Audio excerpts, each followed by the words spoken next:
Hello viewers, আমি আয়েশা। আমার channel cooking এ two জেডে আপনাদের আবার স্বাগত। আজ আমি আপনাদের কাছে শীতের একটা অপরিহার্য রেসিপি শেয়ার করব, খিচুড়ি। খুব সহজপাচ্য, পুষ্টিকর, খেতেও বেশ সুস্বাদু। তাছাড়া শীতের মরশুমে ছোট বড় প্রায় সকলেই খিচুড়ি খেতে ভালোবাসে। এই সময় বাড়িতে অনেক রকম সবজি, ডাল, চালও মজুদ থাকে। শুধু থাকে না গোবিন্দভোগ চাল। অনেকে মনে করেন গোবিন্দভোগ চাল ছাড়া খিচুড়ি খেতে সুস্বাদু হবে না। এটা করতে গেলে সমস্ত সবজি ও চাল ডালকে অনেক ভাজতে বা কষতে হবে, অনেক সময় সাপেক্ষ ব্যাপার। অনেকে বারবার তাই করতে চান না।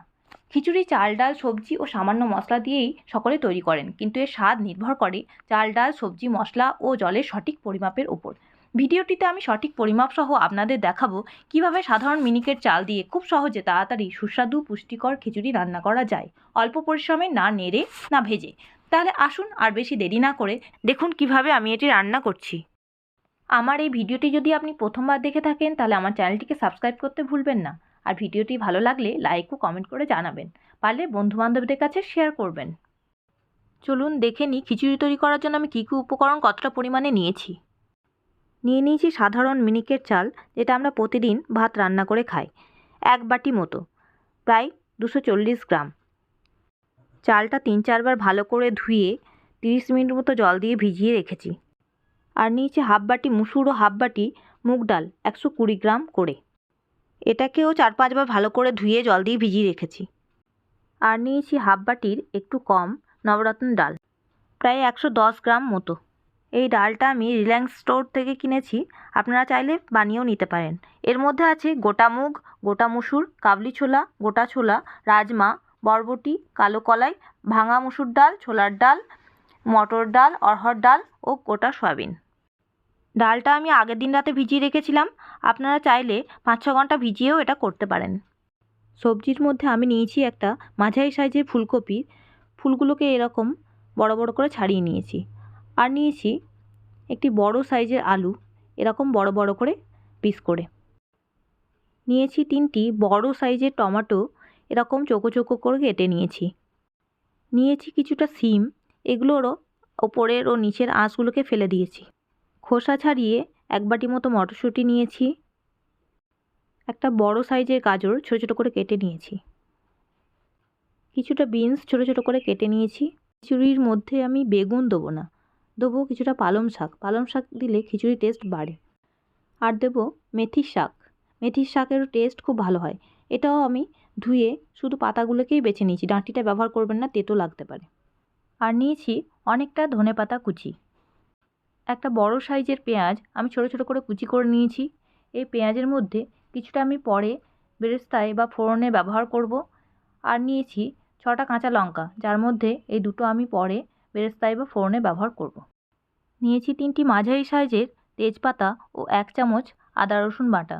আপনারা এক্ষেত্রে শুধু আদা বাটাও ব্যবহার করতে পারেন। নিয়েছি 3 চামচ ঘি ও 3 চামচ চিনি। মশলার মধ্যে আমি কী কী ব্যবহার করছি দেখে নিন। মশলার মধ্যে আমি নিয়েছি লবণ, ধনে গুঁড়ো, জিরে গুঁড়ো, সানরাইজ কারি পাউডার মিক্স মশলা, হলুদ গুঁড়ো ও সামান্য তেল। রান্নাটা আমি প্রেসার কুকারে করব, তাই প্রথমেই নিয়ে নিয়েছি 5 লিটারের একটা প্রেসার কুকার। এবারে একে একে সমস্ত উপকরণ এই প্রেসার কুকারের মধ্যে দিয়ে দেবো। প্রথমেই দিয়ে দিচ্ছি আমি ধুয়ে রাখা চাল, কারণ এই মিনিকেট চালটায় সিদ্ধ হতে সবথেকে বেশি সময় লাগে। এরপর দিয়ে দিচ্ছি ভিজিয়ে রাখা মুগ মসুর ডাল। মুগ ডালটা আমি ভাজিনি, এভাবে যেগুলো সিদ্ধ হতে বেশি সময় লাগে সেগুলো পরপর দিয়ে যাব। যেমন এখানে দিয়ে দিচ্ছি নবরত্ন ডাল, এটাও সিদ্ধ হতে অনেক বেশি টাইম লাগে। এরপর একে একে সমস্ত সবজিগুলো দিয়ে দেবো। সবজির মধ্যে দেখুন সিদ্ধ হতে বেশি টাইম লাগে আলু ও ফুলকপি, সেই জন্য আমি প্রথমেই বড় বড় করে কেটে রাখা আলু ও ফুলকপির টুকরোগুলো দিয়ে দিচ্ছি। এরপরে দিয়ে দিচ্ছি মটরশুঁটি, টমেটো, বিনস, গাজর, শিম, পালং শাক ও মেথির শাক, 3টি তেজপাতা ও 1 চামচ আদা রসুন বাটা। এবারে 2টি কাঁচা লঙ্কা ও কিছুটা পেঁয়াজ বেরেস্তার জন্য রেখে দিয়ে বাকি এই 4টি লঙ্কা ও পেঁয়াজ কুচিগুলো আমি এর মধ্যে দিয়ে দিলাম। সমস্ত সবজি আমি আগেই ধুয়ে রেখেছি। এবারে মশলার মধ্যে দিয়েছি 2 চামচ লবণ, 1 চামচ হলুদ গুঁড়ো, 1 চামচ ধনে গুঁড়ো, 1 চামচ জিরে গুঁড়ো, 1 চামচ সানরাইজ কারি পাউডার মিক্স মশলা। এবারে জল দিয়ে দিচ্ছি। জলের পরিমাণটা হবে চাল ও ডালের যে পরিমাণ তার 3 গুণ, অর্থাৎ আমার হয়েছে 2.5 বাটি, তাহলে দিতে হবে আমাকে 7.5 বাটি মতো জল। যে বাটিতে করে আমি চাল ডাল মেপেছিলাম সেই বাটি মেপে আমি 7.5 বাটি জল আগেই মেপে রেখেছিলাম।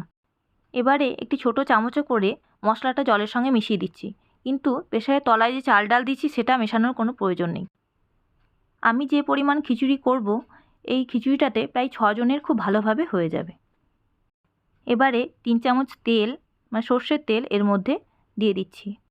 এবারে প্রেসার কুকারের ঢাকনা বন্ধ করে গ্যাসটাকে অন করে দিচ্ছি এবং একটা হুইসেল আসা পর্যন্ত অপেক্ষা করব। 10 মিনিট পর দেখে নেব প্রেসার কুকারের ভেতরে বাষ্প ঠিকঠাক জমছে কিনা।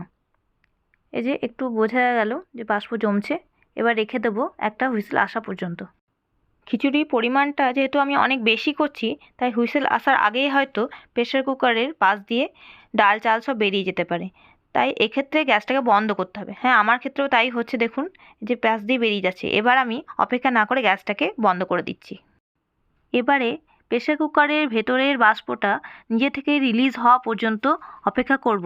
তারপরে যখন নিজে থেকেই ঢাকনা খোলা যাবে তখন ঢাকনা খুলব। কিছুক্ষণ পর একবার চেক করে দেখে নিচ্ছি যে ভেতরে বাষ্পটা বের হয়েছে কিনা। দেখুন এখনও বের হয়নি, তাই আরও কিছুক্ষণ পর খোলার চেষ্টা করব। প্রায় 20 মিনিট পর একবার হুইসেলটা তুলে চেক করলাম প্রেসার কুকারের ভেতরে বাষ্প আর একেবারেই নেই। এবার ঢাকনাটা খুলে নিচ্ছি। এবারে একটি চামচ দিয়ে আলতো করে সমস্ত কিছু মিশিয়ে নিচ্ছি। সমস্ত কিছু মেশানোর পর লবণটাও এই সময় একটু চেক করে নেব। বেরেস্তা বা ফোড়নের জন্য একটি কড়াই বসিয়ে গ্যাসটাকে অন করে দিলাম। এবারে এই কড়াইয়ে দিয়ে দিচ্ছি পেঁয়াজ ও 2টি লঙ্কা যেটা রেখেছিলাম আগে। এবার দিয়ে দিচ্ছি 3 চামচ ঘি। ঘিয়েই আমি বেরেস্তাটা করব। এই ঘিয়ে বেরেস্তা করার জন্যই খিচুড়ির টেস্টটা আরও বেড়ে যাবে। এবারে নাড়াচাড়া করে পেঁয়াজ ও লঙ্কাটাকে ভেজে যাব যতক্ষণ না সোনালি রং আসছে।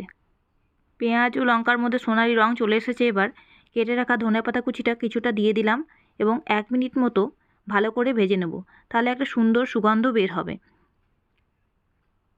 ভাজা হয়ে গেছে প্রায়। এবার গ্যাসের ফ্লেমটাকে বন্ধ করে দিলাম। বেরেস্তাটাও রেডি হয়ে গেছে। এবার প্রেসার কুকার নিয়ে প্রেসার কুকারের মধ্যে দিয়ে দিচ্ছি 3 চামচ চিনি এবং যে বেরেস্তাটা করলাম সেই বেরেস্তাটাও এই প্রেসার কুকারের মধ্যে দিয়ে ভালো করে মিশিয়ে নিতে হবে। এবারে আলতো করে বেরেস্তা ও চিনিটা খিচুড়ির মধ্যে ভালো করে মিশিয়ে দিচ্ছি। টেস্ট করে দেখেছিলাম লবণটা কম আছে, তাই 1/2 চামচ লবণ এর মধ্যে আমি দিয়ে দিচ্ছি। এবারে ফ্রেশ কিছুটা ধনেপাতা কুচি দিয়ে মিশিয়ে দিলেই আমার খিচুড়ি রেডি। খিচুড়িটা দেখতে যেমন ভালো হয়েছে খেতেও সুন্দর হয়েছে, আবার পুষ্টিগুণও বজায় আছে, কারণ চাল ডাল সবজি কোনো কিছুই আমি ভাজিনি বা কষিনি। আমার এই সহজ রেসিপিটি আপনারা একবার অবশ্যই ট্রাই করে দেখবেন। আমার কথা মতো যদি একবার ট্রাই করেন তাহলে বারবার এটি রান্না করতে ইচ্ছে করবে। তাহলে স্বাস্থ্যসম্মতভাবে বানানো খিচুড়ি রেসিপিটি যদি আপনাদের ভালো লাগে লাইক ও কমেন্ট করে জানাবেন এবং বন্ধুবান্ধবদের কাছে শেয়ার করবেন। আর আমার চ্যানেলটিকে যদি এখনও সাবস্ক্রাইব করে না থাকেন তাহলে ইউটিউবে গিয়ে সার্চ করুন @কুকিং_a_to_z আর সাবস্ক্রাইব করে নিন আমার চ্যানেলকে। আর আমার চ্যানেলের নিত্য নতুন ভিডিওর আপডেট সবার আগে পেতে ডান দিকে বেল আইকনটি ক্লিক করে নোটিফিকেশন অল সিলেক্ট করে নিন। ভিডিওটি সম্পূর্ণ দেখার জন্য অসংখ্য ধন্যবাদ। তাহলে আজকের মতো এখানেই বিদায় নিচ্ছি। ফিরে আসবো অন্য কোনো রেসিপি নিয়ে। ভালো থাকবেন, সুস্থ থাকবেন।